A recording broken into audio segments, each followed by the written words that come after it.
di lay féliciter parce que bu ñu fuyee archive yi jàpp naa ne yaa nekk adjoint au maire bi gën a tuut tànk félicitations yàlla la jég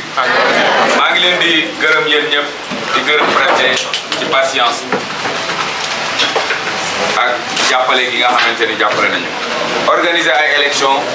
du suñuy prérogative ñun xamuñu ko sax moo tax li ñuy dee ci suuf moo tax ñun ñu mën di avancer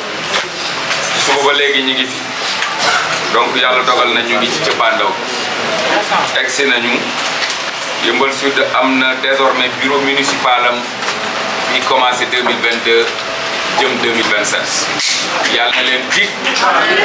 yàlla na ngeen dal ak jàmm yàlla nañu dal ak jàmm yàlla ñu liggéeyal askan wi te yàlla rek tax donc bi élection yi jeexee ci bureau municipal bi mën nañu jàpp désormais ni bureau municipal yu Yeumbeul Sud nii la composé premier adjoint au maire Babacar Fall, deuxième adjointe au maire Marème Silla, troisième adjoint au maire Massamba Diop Niang, quatrième adjointe au maire Aminata Sall, cinquième adjoint au maire Mamadou Correa, sixième adjointe au maire Aminata Diop, septième adjoint au maire Ousseynou Fall et huitième adjointe au maire Abi Ndiaye. am na leneen loo xam ni moom moo ci des muy commission technique yi nga xam ni moom la ñu war a def commission technique yooyu waxtaan naa ci ak préfet parce que nag moom mooy contrôle de légalité moo fi représenté li nga xam ni mooy administration centrale ñun dañu ñu fal ñoom président moo leen dénk ñu téel ko li nga xamante ni mooy arrondissement yi ñoom ñooy contrôle de légalité. conseil municipal bii génn man maa def exprès voté wuñu budget 2022 ndax dama jàpp ni mënuñu fal équipe bu bees janvier am ñu leen voté budget ñoom ñu war a doxal budget boobu fukki weer ak benn dama jàpp ci sama entendement di loolu tegul fenn am na nag ay maire yu ma ci topp ci Sénégal yoo xam ni ñoom it voté bu ñoom seen budget dama jàpp ni loolu moo gën a yenu maanaam ndax am nañu jusqu'au 31 mars pour voter budget donc dama jàpp ni équipe bi nga xam ni janvier lañ leen waroon a fal moom mënoon nañ leen bàyyi ak seen cëggal guy bu ñu ñëwee ñu def seen procédure budgétaire yàlla dogal nag ñu ngi ci délai yi loolu moo tax dama bëggoon ñu installer li nga xamante ni mooy les commissions techniques samedi bii di ñëw samedi 12 incha allah dana am benn convocation boo xam ni le secrétaire municipal ici présent Ndiawar Diop dana ko def pour que ngeen mën ko jot samedi 12 ñu ñëw toute la journée installé li nga xamante ni mooy les 17 commissions techniques yi nga xam ni ñoo war a accompagner bureau municipal bi accompagner conseil bi accompagner le maire pour ñu def liggéeyu Yeumbeul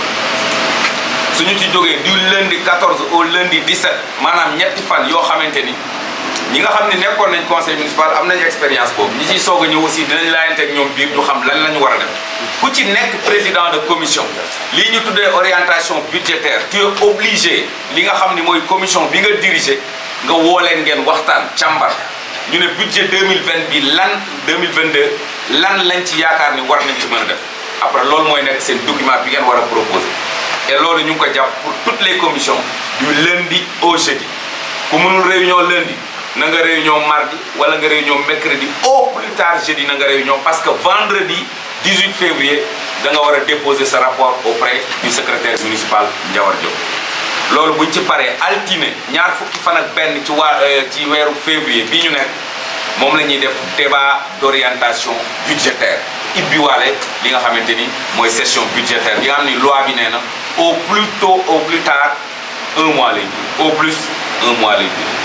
donc débat d'orientation budgétaire incha allah lundi 21 lañ ko war a def mais loolu yëpp incha allah danañ ko dabaatal comme nit ñi dañoo xaw a sonn faaleen yeeg jaañeen yi xam naa ne xaw nañoo sonn tuuti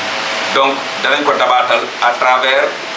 ay convocation mën na nekk oral mën na nekk écrit très rapidement le secrétaire municipal va s'en occuper en rapport avec ñi nga xamante ni ñoom la ñuy soog a fal incha allah bu ñu defee débat d'orientation budgétaire bi le lundi 21 après danañu jàpp ca bés ba ban bés la ñu war a voté li nga xamante ni mooy budget 2022 bu Yeumbeul Sud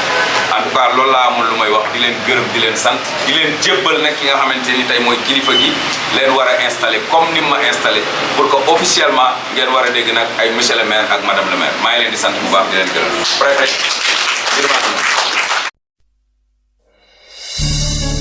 SBN MOURCHID yéen ñi abonné gul abonné leen gaaw ba sale cloche notification bi ngir ngeen di am lépp lu fi bàyyi ko SBN MOURCHID, votre satisfaction est notre fierté.